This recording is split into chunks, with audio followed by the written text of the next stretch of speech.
चल दोस्तों, आज की इस वीडियो में हम लोग क्लास 10 के हिंदी के जो पाठ का नाम है और पाठ के नाम के लेखक कौन है और उनका जन्म कब हुआ था, मृत्यु कब हुआ था, इस चीज को हम लोग ठीक से याद करेंगे। और देखिए एग्जाम में करीबन 7 से 8 नंबर के पूछे जाते हैं और ऑब्जेक्टिव में लेखक नाम तो बहुत ज्यादा पूछा जाता है, लगभग 15 नंबर लेकर चलिए। मतलब जो पाठ है, पाठ का नाम और साथ में उसके लेखक कौन है, उनका जन्म कब हुआ था, उनका मृत्यु कब हुआ था, वो जो चैप्टर है वो क्या लिखा गया, निबंध है कि कहानी है, ये सब क्वेश्चन कई बार एग्जाम में पूछा है। समझ में आ रही है, बहुत ज्यादा ऑब्जेक्टिव क्वेश्चन यहाँ से आते हैं। इसको ट्रिक के माध्यम से हम लोग समझेंगे, ध्यान से समझिएगा सारी बातों को। देखो बुआ, आपकी किताब में जो हिंदी है ना, उसमें दो चीजें, एक गद्य खंड है, एक पद खंड है। गद्य खंड में आपको उसमें कहानी, निबंध, आत्मकथा ये सब आपको पढ़ना है, लेकिन पद खंड में सिर्फ आपको कविताएं पढ़नी है। तो पद खंड में इसका अगले वाले पार्ट में आपको समझाऊंगा। अभी हम लोग सिर्फ गद्य खंड समझेंगे, इसमें लगभग 12 चैप्टर है, जैसे जाति प्रथा से लेकर शिक्षा और संस्कृति तक ये चैप्टर है, ठीक है ना। देखो इस सब चैप्टर पर जो एक्सप्लेन वीडियो है मैं बना चुका हूँ, पहले इस सब कहानी सब समझा चुका हूँ।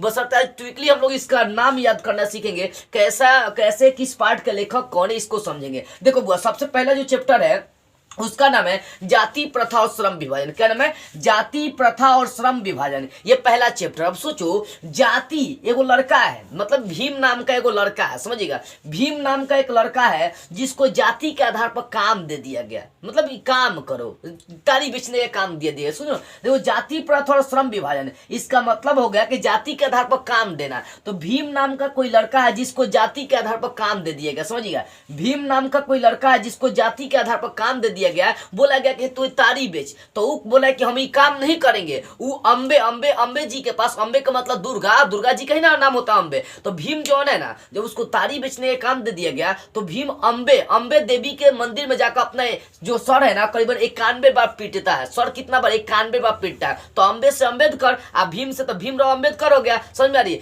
भीम नाम का कोई लड़का है जिसको जाति के आधार पर काम दे दिया गया तारी बेचने को, बोले कि हम नहीं करेंगे। वो अंबे मतलब दुर्गा जी, यानी अंबे जी के स्थान में मंदिर में जाकर 91 बार अपना सर पीटता है। समझो, यहाँ पर जाति के आधार पर जब भीम नाम के लड़का को काम दे दिया गया तो बोला कि हम नहीं करेंगे। वो जाकर अंबे मतलब दुर्गा जी के मंदिर में अपना सर 91 बार पीटता है। कितना बार? 91 बार। तो 91 बार पीटता है, इसका मतलब उनका जन्म कब हुआ था? 1891 में। अब देखो, पूरा आपको लॉजिक से याद करवा नहीं सकता हूं, इसको सिंपली लॉजिक से समझेंगे। 1800 तो याद रहेगा आपको। अब कितना में हुआ था? 91 में। कैसे? 91 बार अंबे के सामने अपना सर पीटा था दुर्गा जी के सामने, इसका मतलब 1891। किसने?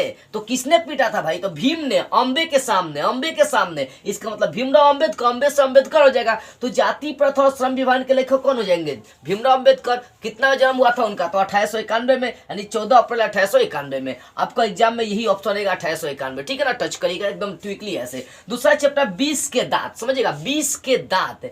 इस चैप्टर का नाम क्या है? 20 के दांत। अब समझिए, कोई लड़का है जिसका टोटल दांत बिसैला है, उसका मार के 16 गो दांत तोड़ देता है। कौन लड़का है? मतलब कोई लड़का है जिसका सब दांत बिसैला हो गया, 20 वाला हो गया। समझ में? तो कोई मतलब उसका लड़का, मतलब उसी गांव का कोई लड़का है जो मार के उसका 16 गो 20 का दांत तोड़ दिया है। तो नली में गिर गया, नली में गिर के बिलोचन कर रहा है, मतलब बिलोचन का मतलब अपने मुहवा के अखिया के हिला रहा है। नेत्र का परिवाची शब्द क्या होता है? लोचन, बिलोचन, चक्षु, इच्छु, यही सब ना होता है। समझो इस चीज को। कोई लड़का है जिसका टोटल दांत कैसा हो गया? बिसैला हो गया है। अब बिसैला होने के उपरांत क्या हुआ ना कि उसका कोई मार के 16 गो दांत तोड़ा, एगो दूगो नहीं, 16 गो दांत क्या किया? तोड़ दिया है। तो नली में गिर गया। कहाँ गया? नली में गिर के अपने अखिया का बिलोचन कर रहा। बिलोचन मतलब हिला, नली में गिरा, बिलोचन कर रहा अपने अखिया, बिलोचन मतलब अखिया, ये सब अखिया को हिला रहा है। तो नली बिलोचन कर रहा, तो नलिन बिलोचन। कितना दांत तोड़ा गया उसका? तो 16 गो। इसका मतलब उनका जन्म कब हुआ? 1916। समझिए ध्यान से, कितना अच्छा ट्रिक है। देखो, 20 के दांत, किसी लड़का का 20 का दांत है, उसके मार के 16 गो दांत 20 का तोड़ दिया गया है, ठीक है ना। तो नली में गिर कर, तो नली से नलीन, वो अपने अखिया को नली में गिर के हिला रहा है, तो बिलोचन कर रहा है। इसका मतलब नली में गिर कर बिलोचन कर रहा है, यानी नलिन बिलोचन। यानी 20 के दांत के लेखक कौन है? नलिन बिलोचन। कितना दांत तोड़ दिया गया? उसका 16 गो। यानी उनका जन्म कब हुआ? 1916 में हुआ है, ठीक है। अगला देखो, भारत से हम क्या सीखे। इस चैप्टर्स के लेखक का नाम, जन्म कब हुआ, ये चीज समझना। देखो बुआ, हाई जो हम लोग पढ़े ना, जाति प्रथा और श्रम विभाजन, ये एक भाषण है, पूछता भी है क्या है, तो एक भाषण का आंसर, ठीक है ना। हाई पूछेगा 20 के दांत क्या है, तो कहानी है, याद रखिएगा क्या है? कहानी है। 20 तोड़ने का दांत क्या है? कहानी है, ठीक है ना। आई भारत से हम क्या सीखे, तो भाई आपका ललित निबंध है, या निबंध भी आप कह सकते हैं। अब देखो, भारत से हम क्या सीखे, तो सोचो भारत से हम क्या सीखे भैया। भारत से हम क्या सीखे? तो भारत हमारा एकदम महान भूमि है, और हम लोग भारत के मूल निवासी है, बोलेंगे हम लोग भारत के मूल निवासी है, कम से कम भारत में 2-3 बार जन्म लेना चाहेंगे। कितना बार? 2-3 बार। भारत के मूल, मूल का मतलब मूल शंकर, याद देखिएगा, मूल का मतलब हो गया मूलर, मूल का मतलब मूलर, मूल शंकर ने मूलर, या देखिए मूल का मतलब मूलर, मतलब हम लोग भारत के मूल निवासी है, इसी कारण से 2-3 बार इस धरती पर जन्म लेना चाहेंगे। तो मूल से मूलर, मूल से मूलर मतलब मैक्स मूलर, यानी भारत से हम क्या सीखे? भारत क्या एक महान भूमि है, हम लोग यहाँ का मूल निवासी, मूल मूल मूल का मतलब मूलर यानी मैक्स मूलर। कितने बार जन्म लेना हम लोग भी चाहेंगे? कम से कम 2-3 बार इस धरती पर जन्म लेना चाहेंगे। तो 2-3 बार से हो जाएगा 23, 2-3 मतलब 23, यानी इनका जन्म कब हुआ था? 1823 में। यानी भारत से हम क्या सीखेंगे? लेखक कौन है? Max Muller. इनका जन्म कब? 1823 में, यानी 6 दिसंबर 1823 को इनका जन्म हुआ था। ये क्या है? तो ये एक निबंध है, या देखिए क्या है? निबंध है, ठीक है ना, आपको सिर्फ बता दे रहा हूं। अगला देखो चैप्टर नाखून क्यों बढ़ते हैं? नाखून क्यों बढ़ते हैं? एक लड़का है जो सोच रहा है कि भाई हमारा नाखून क्यों बढ़ जाता है, मतलब सोच रहा है कि मेरा नाखून इतना बड़ा बड़ा क्यों हो गया है। वो लड़का सोच रहा है कि मेरा नाखून क्या हो गया, इतना बड़ा बड़ा हो गया। तो वो जाता है वो अंकल के पास, अब बोलता है कि अंकल मेरे पास 7 गो रुपया है। कितना? 7 रुपया, हमारा नाखून के काट दीजिए। तो अंकल बोलते हैं कि हम 1000 रुपया लेंगे तब तुम्हारा नाखून काटेंगे। ऐसे नाखून काटवाई पैसा नहीं लगता, लेकिन मैं आपको लॉजिक बता रहा हूँ बाबू, लॉजिक बता रहा हूँ कि कोई एक लड़का है जिसका नाखून बड़ा बड़ा होगा, तो सोच रहा है नाखून क्यों बढ़ रहा है। तो एगो अंकल के पास जाता है और कहता है कि हमारा 7 गो रुपया हमारे पास नाखूनवा काट दीजिए। तो वो अंकलवा कहते हैं कि हम 7 रुपये में ना काटेंगे, हमको 1000 रुपया चाहिए। अब यहाँ से लॉजिक समझो ध्यान से, नाखून क्यों बढ़ते हैं, ठीक है ना। तो यहाँ से बोला गया, वो अंकल बोले कि हमको 1000 रुपया चाहिए, तो 1000 से 1000 ही, 1000 से 1000 ही प्रसाद, 1000 से 1000 ही प्रसाद। तो नाखून काटने के लिए अंकल 1000 रुपया मांगे, इसका मतलब 1000 ही प्रसाद हो गया। नाखून काटने के लिए 1000 रुपया मांगे। देखो लॉजिक हम लोग का ये क्वेश्चन, लॉजिक ये था, एक लड़का जो सोच रहा है कि मेरा नाखून बड़का बड़का हो गया, तो अंकल के पास जाता है कटवाने के लिए। तो बोलता है कि अंकल हमारे पास 7 गो रुपया है। कितना? 7 रुपया है। अब ये 7 का मतलब क्या आगे बताऊंगा। 7 गो रुपया है। तो अंकल बोलते हैं कि हम 7 रुपया में तुम्हारा नाखून नहीं काटेंगे, हमको 1000 रुपया चाहिए। 1000 से 1000 ही प्रसाद, यानी नाखून क्यों बढ़ते हैं कि लेखक कौन है? 1000 ही प्रसाद है। आज 7 रुपया बोल रहा था कि मेरे पास 7 रुपया है। तो 1907 में इनका जन्म हुआ था। किनका? लेखक का जन्म हुआ था। यही लॉजिक है, ठीक है ना। अगला चैप्टर नागरी लिपि। नागरी लिपि, अब देखो नागरी लिपि, नागरी लिपि का मतलब क्या होगा? हम नागरी लिपि से हम लोग क्या होती है? पहचान मिलती है। नागरी लिपि से हम लोग अपने इतिहास के गुणों को समझ पाते हैं। नागरी लिपि से क्या करते हैं? नागरी लिपि से हम लोग अपने इतिहास के गुणों को समझते हैं। ये मतलब अपने इतिहास के गुणों को, अपने पूर्वजों के गुणों के, अपने मतलब पूरे समझो कि वस्तुओं के गुणों को हम लोग पढ़ते। नागरी लिपि क्या है? हम लोग का समझो एक तरह भाषा का निचोड़ है ये सब। हमारे पुराने समय में क्या हुआ, कौन सी भाषा लिखी गई, कब लिखी गई, कौन सा राजा कब भाषा लिखा, ये सब नागरी लिपि होता है। तो नागरी लिपि क्या है? हमारे सारे भाषाओं का, हमारे देश का एक गुण है। गुण से गुना कर, हमारे देश का क्या है? नागरी लिपि एक गुण है, समझिएगा। नागरी लिपि हमारे देश का क्या है? गुण है। तो गुण से गुना कर मूल है, नागरी लिपि देश का हमारा एक गुण है, निचोड़ गुण है। तो गुण से गुना कर मूल है। आई नागरी लिपि में देखो कौ गो अक्षर है? नागरी लिपि में 3 गो अक्षर है, 9 ग र, तो 3 गो। आ लिपि में 2 गो एल ए ल आ पी अक्षर देख रहे हैं, क वाला सिर्फ ये देख रहे हैं। हई हर्षी के दीर्घ के हमें नहीं दिखना है। इसमें देखो 3 गो अक्षर, 9 ग र, 9 ग 3 गो। आ लिपि में 2 गो है। तो सोचो 3 गो, 2 गो जोड़ देना, 3 2 कितना हो जाएगा? 5 गो, यानी 35 हो जाएगा। समझो कैसे बनाओ। पहले तो मैंने देखा नागरी लिपि क्या है। नागरी लिपि भाई तो एक निबंध है। पूछेगा नागरी लिपि क्या? एक निबंध है। नाखून क्यों बढ़ते हैं? क्या? एक ललित निबंध है, ठीक है ना। अब देखो यहाँ पर हम लोग पढ़े नागरी लिपि। तो नागरी लिपि हम लोग का देश का एक गुण है, समझ में आ रही है कि एशिया महादेश का गुण है। इसका मतलब गुण से गुणाकर मूल है। गुण से क्या निकलेगा? गुणाकर मूल है। गुण से क्या निकलेगा? गुणाकर मूल है। अब भाई इनका जन्म क्या हुआ था? तो इसी में छुपा है में 3 गो अक्षर में 2 गो अक्षर, तो 3 और 2 लिख दिया है। 3 के पहले करके लिख देंगे, उसके बाद जोड़ के लिखेंगे 3 2 5, यानी 35 हो जाएगा। यानी इनका जन्म कब हुआ था? 1935 में। ये ट्रिकली याद करने का तरीका है। अगला चैप्टर बहादुर है। अब बताइए बहादुर लोग कैसे होते हैं? बहादुर लोग कैसे होते हैं बाबू? देखो बहादुर लोग अमर होते हैं। मतलब बहादुर लोग कैसे होते हैं? अमर होते हैं। बात अब सीधी सी बात है, बहादुर लोग क्या होगा? अमर होते हैं।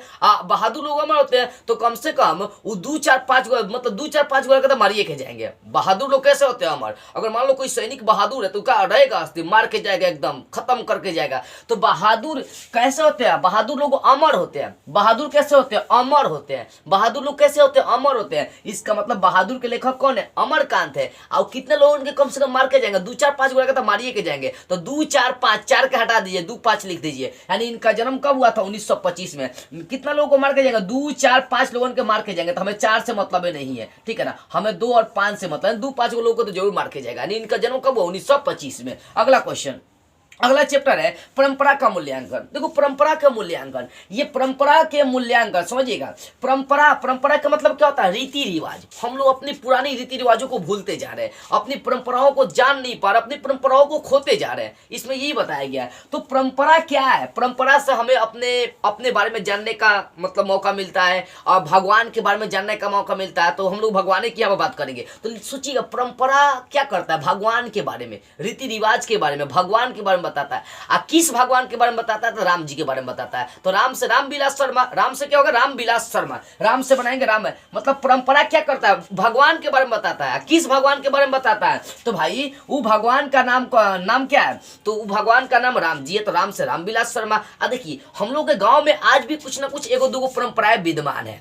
जैसे टाउन में जो लड़कियां है ना एकदम छोटे छोटे कपड़े पहन के घूमती है, गांव के नहीं घूम सकती, तो परंपरा ना एक तरह से है। टाउन में जो लड़कियां होती है ना अपने गार्जियन से लड़ जाती है, यहाँ तो लड़कियां अपने बाप से नहीं बोलती है, साफ एकदम मुड़ी नीचे तो नीचे, एकदम मुड़ी नीचे तो नीचे डरती है सब कि पापा को खिसला जाएंगे तो मारो के नाक फोड़ देंगे, थूथन फोड़ देंगे, सब वोट लाली लगाना बुला देंगे। देखो तो परंपरा से मतलब आज भी हमारे समाज में एगो दूगो परंपरा विद्यमान है। कितने? एगो दूगो तो एगो दूगो से मतलब क्या? एगो दूगो मतलब 12 हो गया। यानी रामविलास शर्मा का जन्म कितना? 1912 में। सिंपली लॉजिक आपको बता रहा हूँ याद करने का, ठीक है ना। देखो तो परंपरा क्या है? परंपरा हमारे हमको भगवान के बारे में बताता था। कौन सा भगवान? राम, तो रामविलास शर्मा। हमारे समाज में आज भी परंपरा एगो दूगो मौजूद है। इसका मतलब जन्म कब हुआ? 1912 में। अगला देखो चैप्टर है जीत जीत मैं निरखत हूँ, जीत जीत मैं निरखत हूँ। अब देखो यहाँ से शब्द आ गया जीत जीत, तो जीतता कौन है? महाराजा लोग, महाराजा लोग। अब महाराजा लोग जीतेंगे कैसे? महाराजा लोग जीतेंगे कैसे? जब तक 3 से 8 गोला का ने पछाड़ेंगे ना तब तक महाराजा लोग जीत नहीं सकते हैं। चाहे महाराजा लोग कम से कम 3 से 8 गोल महारानी जरूर रखते हैं, तब उसका उनका मन नहीं भरेगा, खोजेंगे और ही हमको चाहिए। तो समझो जीतता कौन है? महाराजा। तो महाराजा से कौन? बिरजू महाराज। महाराजा से बिरजू महाराज, ठीक है ना। यानी जीत जीत में निरखत हूँ के लेखक कौन है? बिरजू महाराज है। अब महाराज लोग कम से कम 3 से 8 गो रानियां रखते हैं, 3 से 8 गो रानियां रखते हैं। इसका मतलब 38, यानी इनका जन्म कब हुआ? 1938 में। अगला चैप्टर है आविन्यो। आविन्यो क्या है? चैप्टर्स का नाम है। ये एक ईसाई मठ है। क्या? ईसाई मठ है। अब इसको हम लोग सिंपली लॉजिक से समझ, आविन्यो में छोड़िए, यहां से पहले का वर्ड उठाते हैं आओ आओ आओ। देखो एक लड़की है जो मतलब अशोक को बुला रहा है कि आओ आओ, क्या बोलने के लिए मालूम है? आई लव बोलने के लिए, आई लव बोलने के लिए, यू नहीं बोलने के लिए, आई लव बोलने के लिए। सिंपली लॉजिक में आपको बता रहा हूं, यानी आओ आओ, अविन्यो ना तो आओ। एक लड़की है जो ना एक अशोक नाम के लड़के को बुला रहा है। किसको बुला? लड़का का नाम अशोक, याद रखिएगा।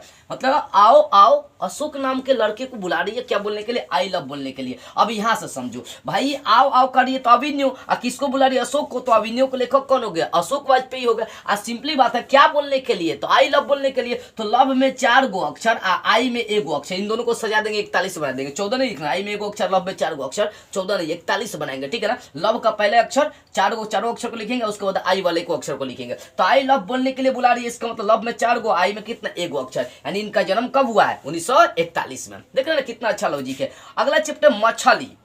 क्या है? मछली। अब देखो विनोद नाम का इस चैप्टर में, मछली में क्या, मछली के बारे में बताइए। तो विनोद नाम का एक लड़का है जो पापा के संग मछली लाने के लिए गया है। तो बोला है पापा से, पापा हमको 7 गो मछली खरीद दीजिए। विनोद बोल रहा है पापा से कि पापा हमको 7 गो मछली खरीद दीजिए। लेकिन विनोद का पापा बोले कि नहीं पैसा नहीं, के 3 गो मछली खरीदेंगे। बोला 7 गो, लेकिन पापा को वो मछली खरीदे हैं 3 गो। यानी मछली में विनोद नाम का एक लड़का है, मान के चलो लॉजिक के अनुसार विनोद नाम का एक लड़का है। क्या है? विनोद नाम का एक लड़का है जो पापा से बोला कि पापा हमको 7 गो मछली खरीद दीजिए। लेकिन पापा डांट दिए, बोले कि हमारे पास पैसा नहीं है, 3 गो मछली ले जाओ। वो बोला था 7 गो, लेकिन कितना दिया? पापा खरीदे 3 गो। यानी टोटल अगर सटा कर लिखेंगे तो 37 हो जाएगा। यानी लेखक का जन्म कितना में हुआ? 1937 में हुआ है, 1 जनवरी 1937 में। देखो मछली कौन लाने गया? विनोद लाने गया, पापा के संग गया। तो इसका मतलब मछली के लेखक विनोद कुमार शुक्ल। कितना मछली? 7 गो बोला था, लेकिन 3 गो खरीदे, इसका मतलब 37। यानी लेखक का जन्म 1937 में हुआ है। अगला चैप्टर है 11वां, नौबत खाने में इबादत। अब सब समझो, अब सोचे ना ऐसा नौबत आ गया है कि 7-7 बार मिसरी खाने पड़ रहा है। लॉजिक समझो, मतलब नौबत खाने में इबादत है। ऐसा नौबत आ गया कि 7-7 बार मिसरी खाना पड़ रहा है। यहाँ से आपका सब निकलेगा, एक बार ना 7-7 बार, है ना। आदमी का जब भाई पोजीशन गिर जाता है तो कहाँ नहीं खाना पड़ेगा, सब खाना पड़ता है। तो यहाँ पर ऐसा नौबत आ गई कि 7-7 बार मिसरी खाना पड़ रहा है। तो ऐसा नौबत का मतलब नौबत खाने, कितना बार मिसरी खाना पड़ रहा है? 7-7 बार मिसरी खाना पड़ रहा है। तो मिसरी से मिस्र, मिसरी से क्या निकालेगा? मिस्र। मिस्र कौन? तो यतीन्द्र मिस्र। मिस्र से क्या बनाएंगे? यतीन्द्र मिस्र। यानी नौबत खाने में इबादत के लेखक कौन है? यतीन्द्र मिस्र है। कितना बार मिस्री खाना पड़ रहा है? 7-7 बार, यानी 7-7 बार खाना पड़ा दिन में। इसका मतलब 77, यानी लेखक का जन्म कब हुआ? 1977। और ऐसा नौबत आ गई कि 7-7 बार मिस्री खा रहे हैं, तो 7-7 से 77। और उसके बाद क्या क्या करें? मिस्री खा रहे हैं, तो मिस्र, मिस्री से मिस्र, मिस्र से यतीन्द्र मिस्र, ठीक है, लेखक का नाम निकल जाएगा। अब देखो अंतिम है, अंतिम जिसका नाम है शिक्षा और संस्कृति। इसके लेखक में आपको शिक्षा और संस्कृति। शिक्षा क्या है? एक महान, समझो कि महान भगवान का दिया हुआ एक मतलब सबसे अनमोल देन है, मतलब अनमोल हम लोगों के लिए शिक्षा। शिक्षा के बिना इंसान आगे नहीं बढ़ सकता है। तो शिक्षा हमारे लिए बहुत महत्वपूर्ण है, महत्वपूर्ण या महान है। शिक्षा हमारे लिए महा से महात्मा गांधी, यानी शिक्षा के लेखक कौन है? शिक्षा और संस्कृति के लेखक महात्मा गांधी। महान, शिक्षा महान, महा से महात्मा गांधी। अब महात्मा गांधी जरा 6-9 के चक्कर में रहते नहीं थे। 6-9 तो समझ में करते होंगे, 6-9 यानी इनका जन्म कब हुआ था? 1869 में। अब बेचारे का 4 गो लड़का था, 4 गो, हरिलाल, मणिलाल, रामदास, देवदास, तो चारों दुगुना मजबूत था लोग। तो 4 गो लड़का था इनका, दुगुना मजबूत था, 8 गो, यानी इनका मृत्यु कब हो गया था? 1948 में।